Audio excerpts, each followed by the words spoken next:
দুজনেই সত্যরথ, কিন্তু সমস্যাটা হয়ে গেছে একজন না পাওয়া সত্যরথ আর একজন সব পাওয়া সত্যরথ। তো এক্স্যাক্টলি সেই জায়গা থেকে দাঁড়িয়ে মানে অদ্ভুত লাগে মুকেশ খান্না শক্তিমান নিয়ে কি করবে তার একটা ছেলে খেলা, একটা কাটাছেঁড়া 6 মাস ধরে করেই যাচ্ছেন।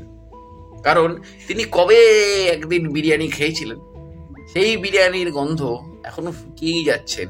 সেই হাঁড়িটা বগল দাবায় বা পিঠের মধ্যে বেঁধে নিয়েই উনি কিন্তু দৌড়চ্ছেন। সেই হাঁড়িটা হয়তো মাজাও হয়নি, না মাজার ফলে সেই হাঁড়িতে চাল বেঁচে থাকা মাংসগুলো পচে গলে গন্ধ হয়ে এখন দুর্গন্ধ ছড়াচ্ছে।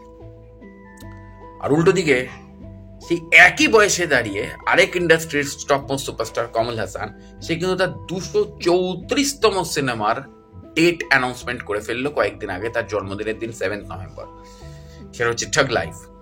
তো এক্স্যাক্টলি যেখানে শক্তিমান হিসেবে, হ্যাঁ শক্তিমান আমাদের কাছে প্রচন্ড জনপ্রিয় ছিল। আমরা যারা 90s কিড, আমরা শক্তিমান ছাড়া রাতে ঘুমোতে যেতাম না, এরকম একটা দিনও চলে এসেছিল আমাদের। টিউশন করে তাড়াতাড়ি বাড়িতে এসে শক্তিমান দেখবো। ইভেন কখনো কখনো তো এমন হয়েছে যে হোম টিউটার যারা ছিলেন, হোম টিউটারের কাছে পড়তে গিয়ে আমরা কিন্তু তার বাড়িতেই শক্তিমান দেখেছি, মানে তিনি আমাদেরকে দেখেছেন, বেশ শক্তিমান দেখবি না দেখ। তো এক্স্যাক্টলি সেই অনুভূতিগুলো শক্তিমানের সাথে জড়িয়ে রয়েছে, যেখানে ডায়লগস এর এখনো বেশ বেশ কথা আমাদের আমাদের মনে আছে। গঙ্গাধর বিদ্যাধর মায়াধর ওঙ্কারনাথ শাস্ত্রী গ্রাম ডিগোলা পোস্ট গুডিন্ডা।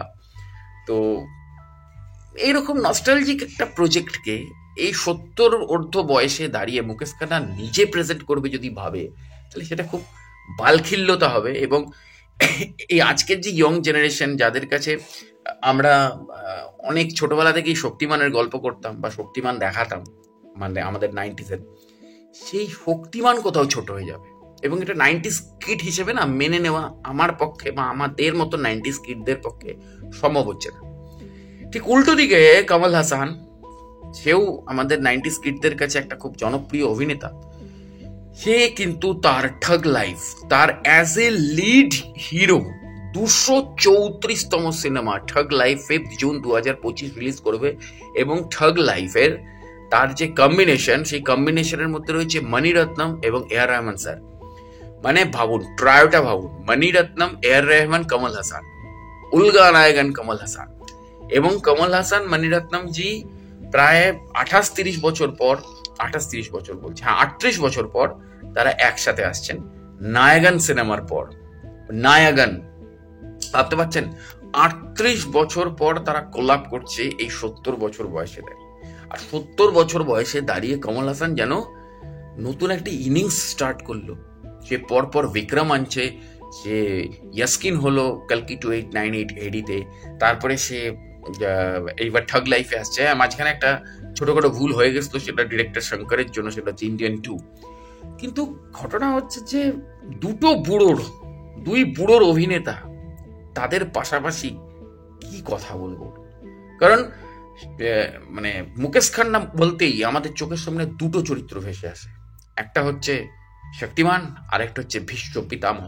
Even B.R.. চোপড়ার মহাভারতের এটাই হচ্ছে সবচেয়ে বড় গুণ। এখনো আপনারা যারা কৃষ্ণ, অর্জুন, ভীষ্ম, এই এই যে মহাকাব্যিক চরিত্রগুলো যখনই আপনারা ভাবেন, তখনই কিন্তু পার্টিকুলার বি.আর. চোপড়ার মহাভারতে যারা যারা সেই চরিত্রগুলোতে অভিনয় করেছিলেন, তাদের মুখগুলি আপনাদের মুখে ভেসে আসে। এটাই হচ্ছে একটা একটা বেসিক জায়গা, এটা হচ্ছে আমাদের সাইকোলজি। কারণ আমরা খুব আত্মীকরণ করেছিলাম ওই মহাভারতটার সাথে। তো সেই মহাভারতের মুকেশ খান্নার সেই ভীষ্ম অবতার, এবং এটা ঘটনা যে বি.আর. চোপড়ার মহাভারতের পর থেকে যে কটা চরিত্র ওখানে অভিনয় করেছিল, পারফর্ম করেছিল, তাদের কিন্তু সেরকমভাবে পরবর্তীকালে ফিল্মের মানে ক্যারিয়ার গ্রাফ সেরকমভাবে উঠেনি। কারণ একটাই, কেননা তাদের ওই একটাই, তারা যখন অভিনয় করেছিল ওই চরিত্রটা এতটাই পারফেক্ট করেছিল যে পরবর্তীকালে দর্শক আর তাদেরকে অন্য চরিত্রে নিতে পারেনি।